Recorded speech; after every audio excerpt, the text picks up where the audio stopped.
Okay, good afternoon. If I look a little bit tired, it has nothing to do with the celebration of 10 years of cooperation. It has to do with the fact that I left this morning very early to be on time, and it's just, yeah, I did it. First of all, I would like to apologize for not speaking German. Weil die deutsche Sprache ist ganz schön schwierig für mich. I learned that sentence by heart, to be a little bit sympathetic. Of course, if you come in Germany or in the German-speaking part of Belgium, you can say that. And then the second sentence is, spreche je English or Französisch? And then they say yes, and then, okay, off we go. So I'm sorry for that.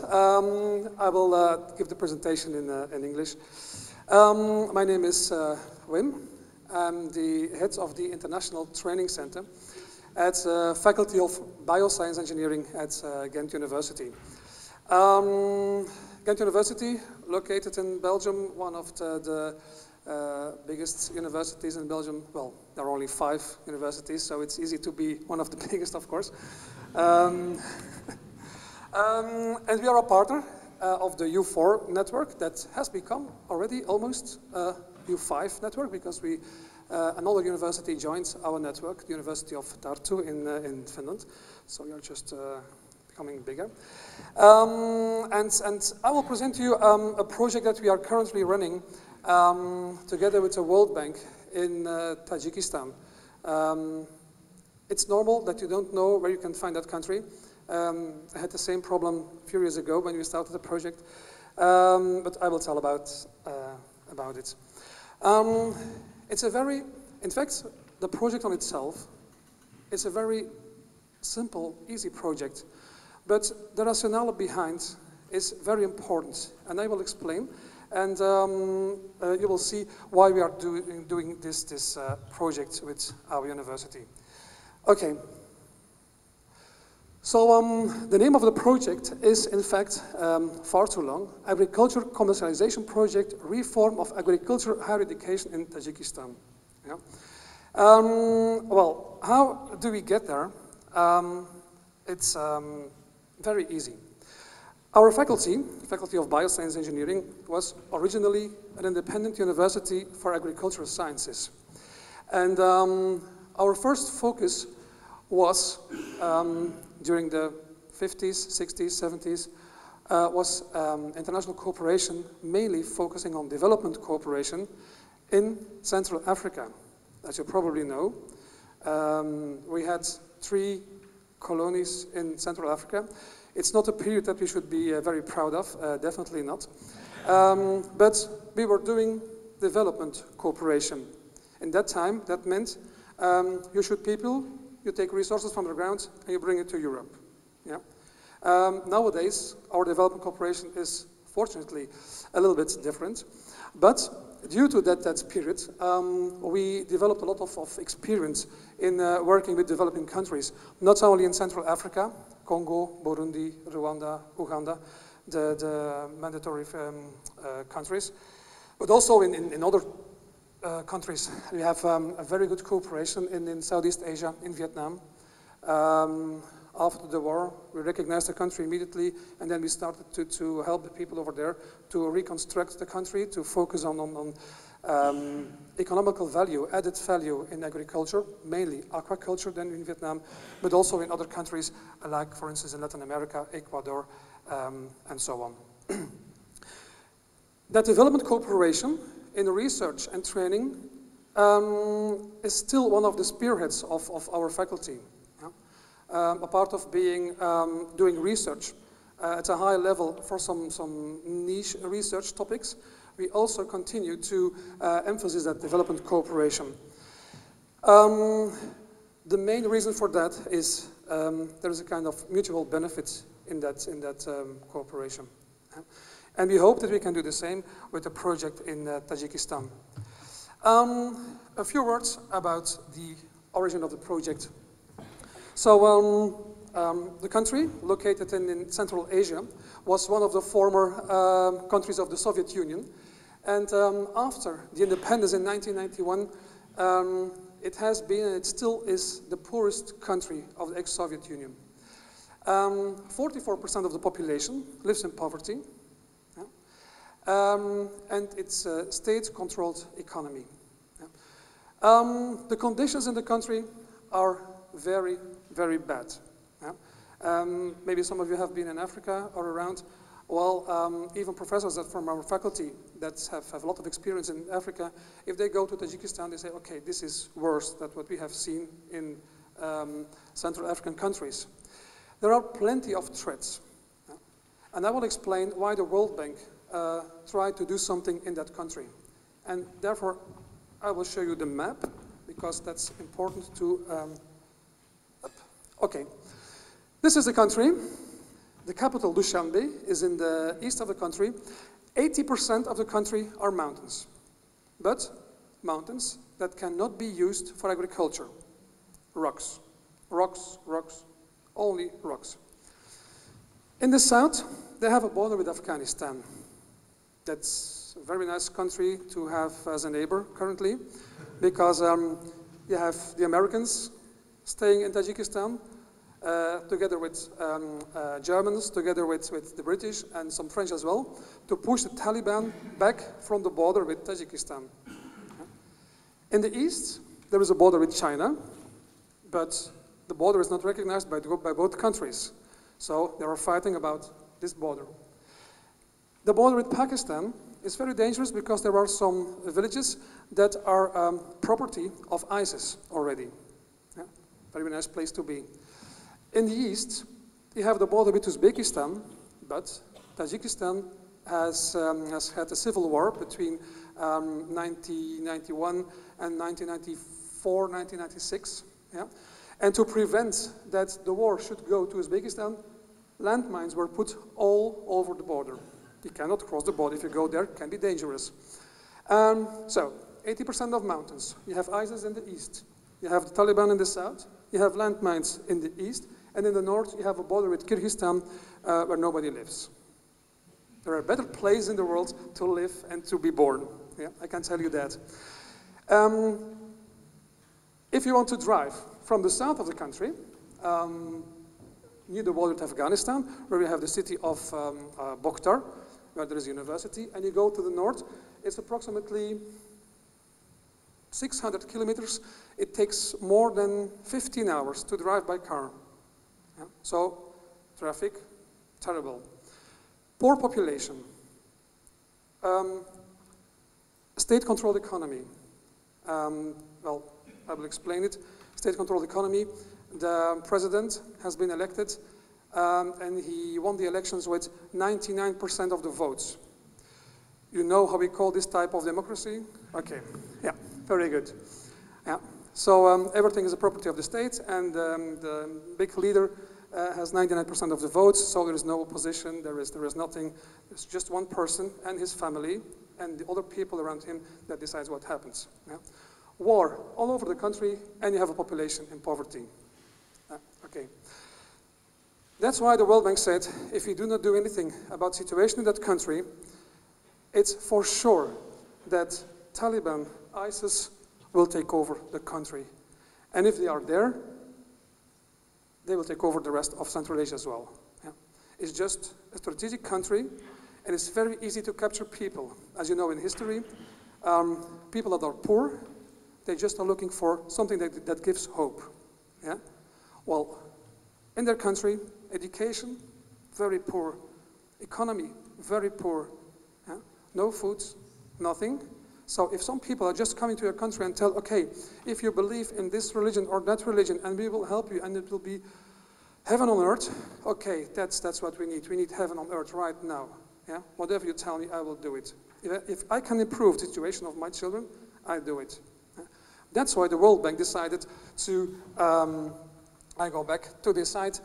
decided to invest more than 40 million of dollars in the country, mainly focusing on the primary sector, agriculture. Well, to be honest, there is nothing else but primary sector. There is no industry. Yeah? There is no processing of food, no processing at all. Yeah? Russia, there are some mines in the mountains, but they are the property of Russia. So Russia is taking out all these precious stones and metals, moving them by plane to Russia, and that's it. What do they make in the country? Cotton and some wheat. The cotton is sold to China and other countries, and that's it. Yeah? So that's why they decided to invest in the country, focusing on agriculture. It's a huge project, and only a part of them is just being run by our university, namely the educational part to improve the educational agriculture, the higher educational institutions for agriculture. Because we believe, and we have shown that in the past, that if you can educate people, you can change a country. Not only by giving them access to science and knowledge, but also because if you have contact with other people from other countries, you can just change their minds as well. Yeah? And that's what we need to do, what we try to do with the people, try to give them a little bit of hope. There are 3 institutions involved in the project. An agricultural college in the north, in the Mascho region. One in the south, near the border with Afghanistan. It's called the Bokhtar Agricultural University College. And in the center, in the capital, we have the Tajik Agriculture University of Dushanbe. Very tricky. Well, not tricky, but compulsory. The Ministry of Education and Ministry of Agriculture are also involved. Not because they really believe that they need to change something, but to control, of course, and to be sure that we are not just kind of do things that we are not allowed to do in the country. But they are involved, and they are just following us, what we are doing, what we are just saying, how we organize trainings and everything. Yeah. What in fact are the aims of the project? The education in the country is very poor. I will show you some pictures of the institutions. We want to create 6 new curricula. But the condition of the World Bank is they should be fully Bologna-proof, because they want the country to cooperate with other countries in Central Asia, like Kazakhstan, for instance. The programs over there already fully Bologna-proof, bachelor structure, master structure, ECTS, everything. So the cooperation between Kazakhstan and Europe goes very well. They want to do the same. If they can find partners in Central Asia, that would be very good. If they can find partners in Europe to cooperate, then we keep these people out of the influence of other people with bad habits, okay? So 6 new curricula, 3 at university and then 3 at university colleges. And people need to be trained, because currently it's a kind of, all the people that are teaching now at a college or at university, they study themselves also at that institution. So there is no mixture, no new insights. So everybody is doing the same for years and years and years. And it's very, well, not that funny, but it's funny. If you look at the pictures of the professors, they're all at the wall of fame. So first there were different names, and now they all have the same family name. Because the son of the son of the son of the son is also professor, so just one name is left. Yeah? Very strange, but it proves what we are thinking, that there is a kind of new blood is needed to improve the quality of science, research, and training at the university. They will also receive a lot of money for new didactical and scientific equipment. Yeah? I can tell you a story. When we were at university for the first time to prepare the project, we were walking at the campus of the Agriculture University, and then said, okay, we have seen some classrooms. Can you show the labs, the chemical labs? I said, yes, we will show the labs, but first we will eat something. We have to eat every time, so we have to eat something. After dinner, no, lunch, yeah?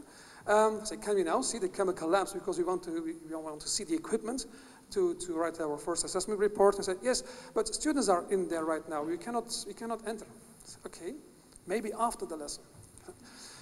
Okay, lesson was over. I said, okay, maybe we can now go into the chemical labs. I said, no, they are now cleaning the labs. Okay, yeah, the whole day. And the next day we were asking, please show us the chemical labs. And finally, the interpreter said, I know that you know already, but there are no chemical labs. They don't have it. Yeah?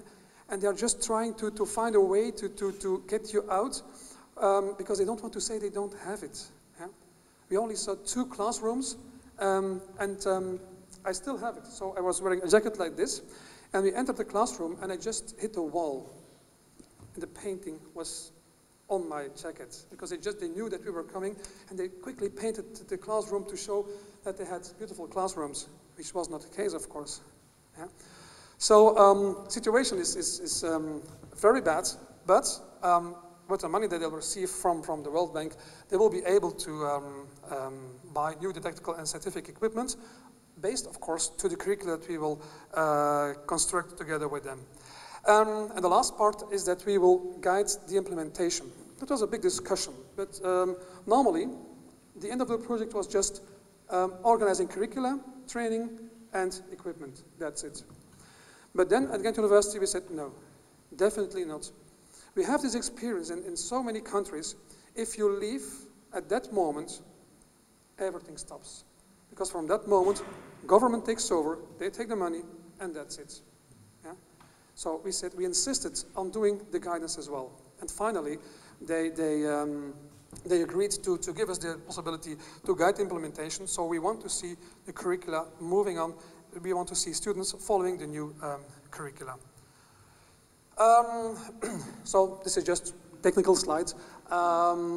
First, we made an evaluation report. I told you about that. So we visited the 3 institutions. We wrote an evaluation report. We had contacts with professors and students and everything. We also asked the universities and university colleges to write a self-assessment report. We are still waiting for it. Nobody at university wants to write it, because they are scared to death to write something bad about an institution, because people are watching over the shoulder. Yeah? We are still waiting for the self-assessment report. We have a training schedule, so we send professors to the universities over there to give trainings, and we bring them here. So currently, this week, last week and this week, there is a delegation from Tajikistan and Belgium to be trained. Of course, and then classical curriculum design, constructive alignment. So first you write the learning outcomes, and then you define the content and your teaching strategy and your assessment and everything. So critical part will also be approval of ministries. Yeah, they need to approve the new curricula, the implementation. I will continue training and equipment. But first, well, this was in fact the content table of our internal assessment report of a situation. The people over there, they are just fighting in fear. That's what we have seen over there. They are fighting history. Yeah. I can give you some examples. They're also fighting structures. So we are talking about agriculture universities. So they have some experimental fields next to the university. And then we visited the fields, and they showed me one of the experimental fields with maize and cotton. The maize was like fully grown up like this. Okay. Next to that was cotton, like this. I said, but what's wrong? It's like a little bit short to be maize. I said, yes, we don't know. Do you use fertilizers? Yes, we use fertilizers 3 times 15, so, okay, yeah. And the cotton, which is very intensive for the soil, that won't be very, no, we don't know why. And there we at the backside, we saw some fallow land that was not used. I said, and that part, when do you use it? I said, never. I said, but why not? Because it looks like your maize is totally exhausted, the soil is exhausted, there is nothing in there. Did you ever thought about just putting the maize over there? I said, no. Said, but why not? And then they showed us. Here, there is a plate. Plate says cotton here, maize there. Okay. And you cannot change them? No. Cotton must always be here, and maize must always be here. Okay. And if you go to the fields of the farmers, you have exactly the same. They started with cotton at the left side. They put a plate cotton. Well, it's obvious cotton. They don't need a plate to see that. And maize. And ever since, maize at the right side, cotton at the left side. And then we say, well, use that fallow land, your maize will grow. Oh, yeah, I never thought about that. Yeah? Should we be allowed to move it? Yes, I think you are allowed to move it. Yeah? Just to give you an impression, how they are fighting structures. They are, last time you've seen the place where we moved. You are very happy because they are fighting structures from the past. Someone from Moscow told them to do it like that. Yeah? And ever since, it's like that. Yeah? The same with classrooms. You enter a classroom, let's say half the size of this. This is chemistry room. Why? Because it's chemistry room. Yes, but you cannot use it for physics. No, no, no. Physics room is next door. Exactly the same room, but the one is chemistry, the other one is physics. Yeah? The funny thing was, the table of Mendeleev was in the physics room. Yeah? So these people are just fighting structures, they're fighting history. And we have to convince them that they have to be a little bit more flexible. Yeah? Also, the people in the field are always so like, there are farmers, they have ground, there is a river. Yeah, we have a lot of rivers coming from the mountains, fresh water, very beautiful. But someone decided that they cannot use the fields next to the river. No, they have to use fields 2 kilometers at the other side where there is no water. So for all these years, people are taking water from the river and moving it over there. And now we try to convince them that it would be better to move. Yeah? They cannot tell us why they don't use it like that. It was like that in history. Yeah? They were checked for that. So that was in fact the result of our assessment. Fighting history, the past, fighting structures, stamps. And the 2 years that we're running the project, it's like I never have put so many stamps on papers to it's terrible. And they're also fighting phantoms. Yeah? They think that someone will check them and they are not allowed to, but it's not like that. It's in the mind. And there is a big fear for the future. Where should they look to? They are very dependent from Russia, but they are afraid. They are really afraid that they will end up in the same situation like Ukraine. Yeah? They are really, because the Russian troops are already in the country, officially to fight Taliban in the south, but you see them everywhere. They are really feared about that. And they want more cooperation with Europe, which is of course supported now by the World Bank, by having a lot of projects over there. These images are not very clear. This was what we have found as didactical equipment. Kind of, I hope, that sheep. That room could not be entered by the students. Yeah? This is mechanization, machinery for agriculture. And I said, that's a car. Yes, but the engine is the same. Okay, very good. They have to deal with this what we used in the, I think, 30s, 40s. That's all they have as didactical equipment. And this is the lab.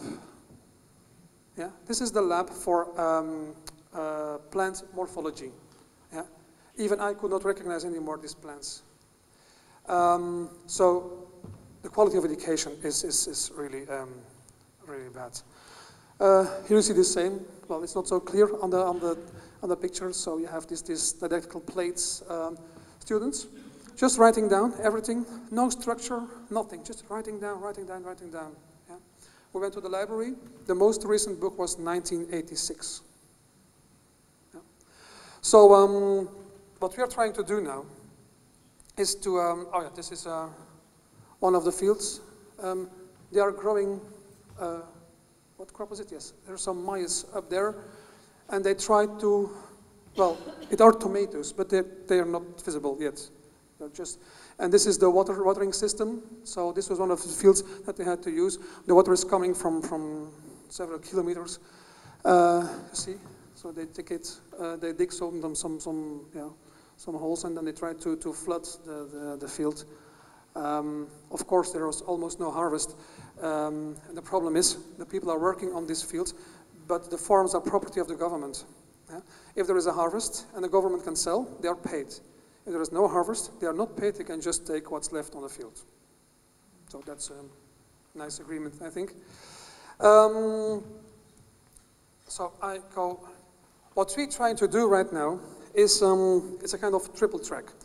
The first thing that we try to do is to get them back to a kind of baseline, scientific baseline. If you look at the curriculum, content is really poor. So we want to put them at a basic level of chemistry, physics, biology, everything, agronomy, everything. So the things that they should give to our students right now. Yeah? The second track is to show, is to give them training for the future by showing them state-of-the-art techniques. So, like for instance, yesterday we went to a dairy farm in Belgium. State-of-the-art, a farmer that does everything with smartphone. Every cow has a tracer, has a tracker. How much does she eat, when is she laying down, and everything, so he can follow up. They were very interested. Of course, they cannot pay it, but they have to know where they have to work to from the future. And they were very hopeful, like, okay, we can do that as well. We can use it as well. So they are very hopeful to implement that in their curriculum. And of course, didactics. It's very important that we train them to use some didactics. But the biggest step, I think, yes, this was a picture of the farm.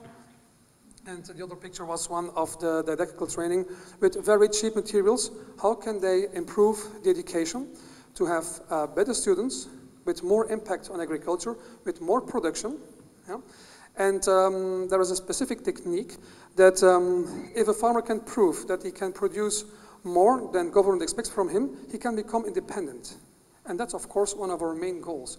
If you can improve agriculture and the quality of students to a certain level that they produce much more than government asks from her or him, yeah, they can become independent and they receive a part of land that they can produce. If they can produce, they can sell. If they can sell, they're off. Yeah.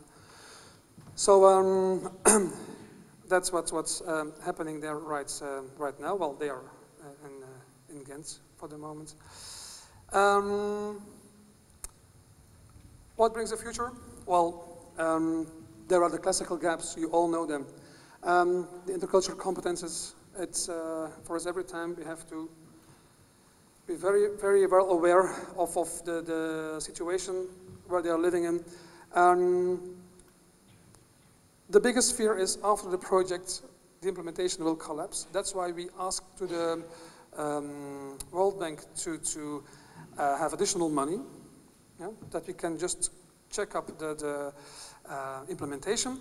And we will also hand in a capacity building project under Erasmus Plus together with two universities, one in Slovakia and one in Czech Republic, in order to continue for another 3 or 4 years the training of the people.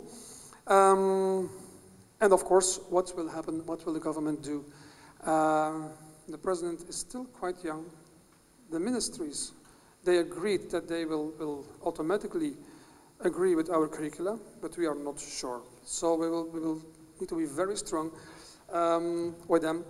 But we try to improve by just training people, by creating a safe environment. So we will keep on training them. We will keep on asking students to come to Ghent to be trained, to change the minds, and of course to change the life situation of the people over there. I think that's it. Okay, so thank you very much.